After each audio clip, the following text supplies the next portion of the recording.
Bagyong Opong, third landfall, lumapit na sa Romblon. May dalang malalakas na hangin at malalakas na pag-ulan.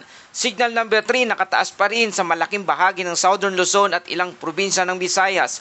Storm surge warning number 8, posibleng umabot sa 3 metro ang taas ng daluyong dagat sa Samar, Bicol, Mindoro at maging sa Metro Manila. Magandang araw Pilipinas, ito ang Pilipinas Weather ngayon. Narito na ang ating latest update tungkol sa Bagyong Opong ngayong araw ng Biyernes, September 26, 2025. Kung bago ka lang sa ating channel, please like, share, and subscribe para lagi ka updated sa panahon. Salamat sa iyong suporta. Mga kababayan, ayon sa Pag-asa Bulletin number 16, ang sentro ng Bagyong Opong ay huling namataan sa coastal waters ng Mindanao at Masbate. Ang taglay nitong hangin na dala ay 110 kilometers per hour malapit sa gitna at may pagbuso hanggang 150 kilometers per hour.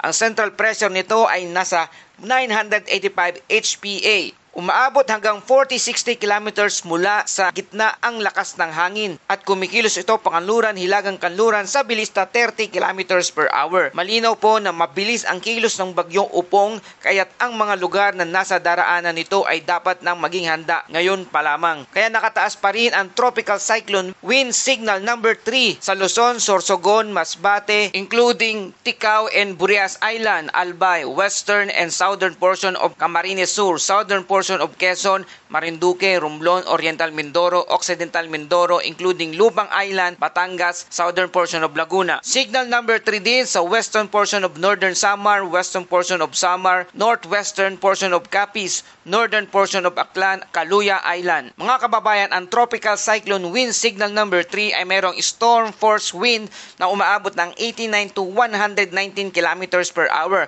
Meron itong moderate to significant threat to life and property. Signal number 2 naman sa lugar ng Catanduanes, rest of Camarines Sur, Camarines Norte, rest of Quezon, rest of Laguna, rest of Rizal, Cavite, Metro Manila, Bulacan, Pampanga, Bataan, southern portion of Zambales, Calamian Island. Kasama rin ang rest of Northern Samar, northern portion of Eastern Samar, northern and central portion of Samar, rest of Biliran, northern portion of Leyte, northern portion of Cebu, including Camotes and Bantayan Island, extreme northern portion of Negros Occidental, northern portion of Iloilo, rest of Capiz, rest of Aklan, northwestern portion of Antique. Mga kababayan, ang tropical cyclone wind signal number 2 ay mayroong gale force wind na umaabot ng 60 to 88 kilometers per hour. Mayroon itong minor to moderate threat to life and property. Habang signal number 1 naman sa lugar ng Quirino, central and southern portion of Nueva Vizcaya, central and southern portion of Benguet,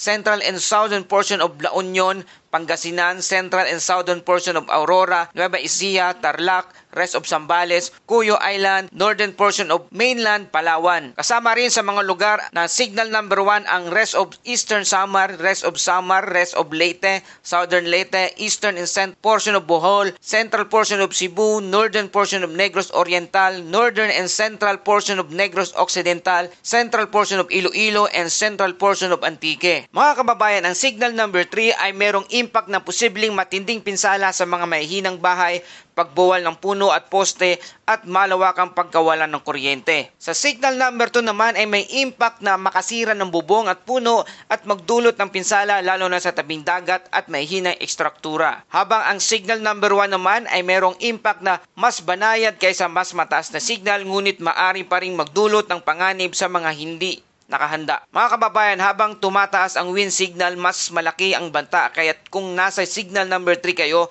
asahan na ang malakas at mapanganib na hangin sa mga susunod na oras. Ayon sa ating storm surge warning number 8, ayon sa pinakahuling babala, merong moderate to high risk ng storm surge o daluyong ng dagat. Merong 2 hanggang 3 metro ang taas ng alon sa lugar ng Albay, Batangas, Camarines Norte, Camarines Sur, Marinduque, Masbate, Northern Samar, Occidental Mindoro, Oriental Mindoro, Palawan, Quezon, Romblon, Western Samar at Sorsogon. 1 hanggang 2 metro naman ang taas ng alon o daluyong sa lugar ng Aklan, Antique, Bataan, Bulacan, Capiz, Catanduanes, Cavite, Iloilo, Metro Manila, Negros Occidental at Pampanga. Mga kababayan, ang ganitong taas ng tubig dagat ay kayang lumubog ng kabahayan sa baybayin at posibleng magdulot ng pagkasira ng mga pantalan at seawall. Kung ikaw ay nakatira sa coastal area, huwag nang mag-atubiling lumikas. ang storm surge ay isa sa nakamamatay na epekto ng bagyo. Heavy rainfall advisory, asahan na ang 100 to 200 mm na buhos ng ulan sa Southern Luzon, Bicol Region at malaking bahagi ng Visayas. Posibleng 200 mm o buhos ng ulan pataas sa Samar, Masbate at Bicol. Mataas ang panganib ng flash flood at landslide sa kabundukan at mababang lugar. At sa ating sea condition, eastern seaboard hanggang 11 metro ang alon o taas ng alon sa eastern Visayas at Bicol. Sa southern Luzon at Visayas naman hanggang 6 na metro ang taas ng alon.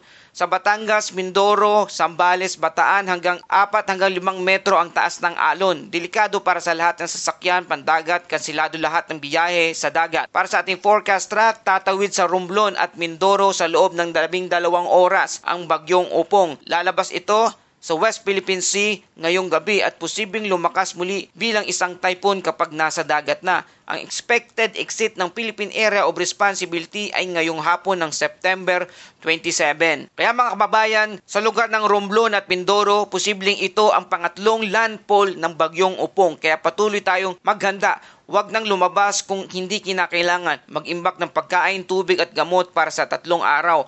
Makinig sa Local Government Unit o LGU para sa abiso preemptive evacuation. I-charge ang cellphone at power bank habang may kuryente pa. Tandaan po, mas madaling magsisi kung sobra ang paghahanda kaysa magsisi kapag huli na. Para sa ating Bible verse of the day, sa gitna ng bagyo, panghawakan natin ang salita ng Diyos mula sa Isaiah 41 verse 10.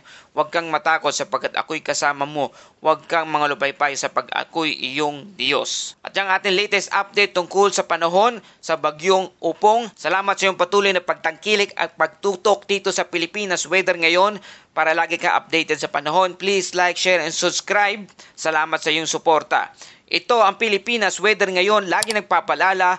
Maghihanda, mag-iligtas, maging alerto. Ingat tayong lahat.